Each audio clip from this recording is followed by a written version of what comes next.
সম্প্রতি নেটফ্লিক্সের রিলিজ পাওয়া under Paris মুভিটা ট্রেন্ডিংয়ে 1 নম্বরে রয়েছে। অতিরিক্ত মায়া নাকি বোকামির পরিচয় দিতে গিয়ে সবার এমন করুণ দশা হয়েছে তা আপনারা পুরো মুভির এক্সপ্লেন দেখে কমেন্টে জানাবেন।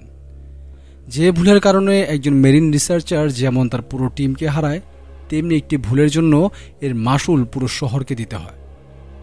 সোফিয়া এবং তার দলের অন্যান্য সদস্যরা নর্থ প্যাসিফিকের একটি হাঙ্গর মাছকে খুঁজতে এসেছে, যা তারা 2 মাস আগে এখানে একটি ট্র্যাকার লাগিয়ে তাকে ছেড়ে দিয়েছিল, যার নাম রাখা হয়েছিল লিলিথ। তারা মূলত হাঙ্গর মাছের ওপর বিভিন্ন গবেষণা করে থাকে। তাদের রাডারে লিলিথের লোকেশন দেখতে পেলে সোফিয়া ছাড়া বাকি সবাই সাগরে নেমে পড়ে। নিচে গিয়ে তারা দেখতে পায় সেখানে ময়লার মধ্যে একটি বিশাল আকারের হাঙ্গর মাছের বাচ্চা আটকে আছে। যদিও সে মৃত, কিন্তু বাকি সবাই একটা জিনিস দেখে অবাক হয়ে যায়। মাছটার গায়ে বেশ কিছু ক্ষত চিহ্ন রয়েছে, যা কোনো বড় আকারের মাছের কামড়েই সম্ভব। আর এসব কিছুই সোফিয়া উপরের জাহাজে মনিটর থেকে দেখছিল।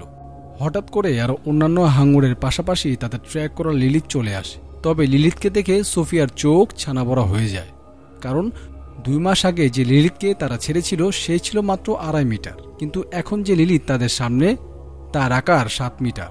2 মাসের ভিতর একটি হাঙ্গর এত দ্রুত বেড়ে ওঠার কারণ বুঝতে না পারলে সোফিয়া ক্রিসকে বলে লিলিথের থেকে স্যাম্পল নিয়ে আসতে।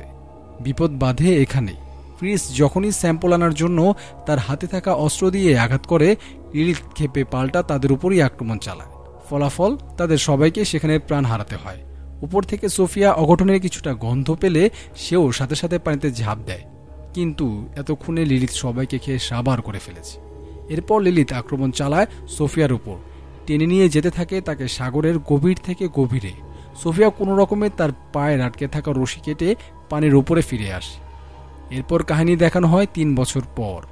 দেখা যায় 2জন ছেলে প্যারিসের একটি নদী থেকে কি যেন টেনে তুলছে। উপরে তুলে তারা দেখতে পায় একটি মিসাইল। এরপর পুলিশকে খবর দিলে সেখানে এসে তারা মিসাইলটিকে সংগ্রহ করে এবং জানায় এখানে ভয়ের কিছু নেই, এগুলো 2য় বিশ্বযুদ্ধের সময় আনা হলেও এখন এসব নিয়ে কোনো বিপদের শঙ্কা নেই। তারপর দেখানো হয় সোফিয়াকে, যে এখন স্কুলের বাচ্চাদের বিভিন্ন সামুদ্রিক জীবের সম্পর্কে ধারণা দিয়ে থাকে। সেখানে মিকা নামের এক মেয়ে সোফিয়াকে বলে সে তার সকল রিসার্চ এবং বই পড়েছে এবং সে এগুলো নিয়েই কাজ করছে। সোফিয়া তাকে এড়িয়ে যেতে চাইলে মিকা জানায় বেকন 7 এখন এখানে আছে। তখন মিকা সোফিয়াকে তার রিসার্চ সেন্টার নিয়ে যায়, যার নাম হচ্ছে ওশান কনজারভেশন অর্গানাইজেশন। সেখানে মিকা সোফিয়াকে বলে সোফিয়ার ট্র্যাকার বেকন 7 মানে লিলিথ নামের হাঙ্গর মাছটি এখন প্যারিসের স্যান্ডিভা নদীতে। তখন সোফিয়া বলে এটা কোনোদিনই সম্ভব নয়, কারণ এই জাতীয় মাছ পরিষ্কার পানিতে বেঁচে থাকতে পারে না, আর সমুদ্র থেকে তারা এখানে কিভাবে আসবে। তখন মিকা জানায় ট্র্যাকার লিলিথের লোকেশন এখানেই দেখাচ্ছে, আর কিছুদিন আগে এখানে একটা গাড়ি অ্যাক্সিডেন্ট হয়। নদীর ভিতরে গাড়িটির সন্ধান পাওয়া গেলেও ড্রাইভারের কোনো খোঁজ পাওয়া যায়নি। তাই তারা জানায় আজকে রাতে তারা ওই গাড়িটির সন্ধান করতে যাবে। সোফিয়া সাফ জানিয়ে দেয় সে তাদের সাথে সেখানে যাবে না। এই বলে সে চলে আসে। সেদিন রাতে মিকা এবং তার ফ্রেন্ড বেন সে নদীতে আসে। মিকা পানির নিচে গিয়ে দেখে গাড়িটিতে বড় বড় দাঁতের দাগ বসে আছে। তবে এতক্ষণে পুলিশ এসে পড়লে বেন বেঁচে গেলেও মিকা ধরা খেয়ে যায়। এত রাতে ক্রাইম স্পটে থাকা বেআইনি, তাই তারা মিকাকে ধরে নিয়ে যায়। মাঝ পথে সে পুলিশরা একজন আগন্তুককে একটি বই দিয়ে যায় এবং সেখান থেকে চলে যায়। এদিকে সোফিয়া লিলিথের লোকেশন ট্র্যাক করতে করতে সেই জায়গায় চলে আসে যেখান থেকে পুলিশরা আগন্তুক লোকটিকে বই দিয়ে চলে গিয়েছিল। তবে অবাক করা বিষয় হচ্ছে সেখানে লোকটার কুকুরটা থাকলেও লোকটা নেই এবং সে বইটি পানিতে ভাসছে। অন্যদিকে মিকাকে থানায় নিয়ে আদিল নামের একজন পুলিশ কর্মকর্তা তাকে জিজ্ঞাসাবাদ শুরু করে। মিকা তাকে জানায় স্যান্ডিভা নদীতে শার্ক এসেছে। এই কথা শুনে আদিল এটাকে গাঁজাখুরি গল্প ভাবে। পরের দিন সকালে সোফিয়াকে আদিল ফোন দিয়ে সে আগন্তুকের জায়গায় আসতে বলে। তখন পুলিশকে সোফিয়া নম্বর মিকা দিয়েছে তা আদিল তাকে জানায় এবং আগন্তুকের দেহের অর্ধেক অংশ দেখিয়ে জিজ্ঞেস করা হয় এই কাজ কে করেছে। তখন সোফিয়া জানিয়ে দেয় এই কাজ একটা হাঙ্গর ছাড়া আর কেউ করতে পারে না। তখন সোফিয়া সহ বাকি সবাই পুলিশের উপরের এক ঊর্ধ্বতন কর্মকর্তার কাছে যায় এবং সোফিয়া তাকে বিস্তারিত সবকিছু খুলে বলে। তারপরেও তারা পুরোপুরি নিশ্চিত হওয়ার জন্য স্যান্ডিভা নদীতে তা দেখার জন্য যায়। সোফিয়া এবং আদিল উপরে থেকে তাদের ডিরেকশন দেয় এবং সে অনুযায়ী বাকিরা তাদের কাজ করতে থাকে।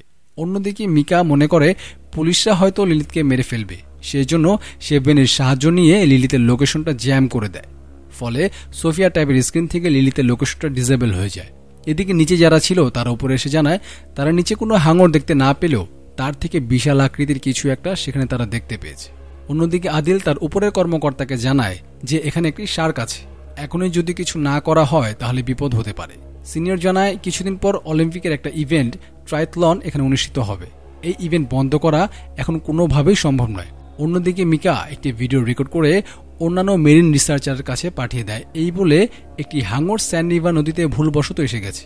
এখন সরকার তাকে মারতে চাইছে, তাই তাদের উচিত সেই হাঙরটাকে তাদের হাত থেকে বাঁচিয়ে নিরাপদ আবাসস্থলে ফেরত পাঠানো। আর এর জন্য সে সবাইকে ক্যাটাকম্বস নামের একটি জায়গায় আসতে বলে।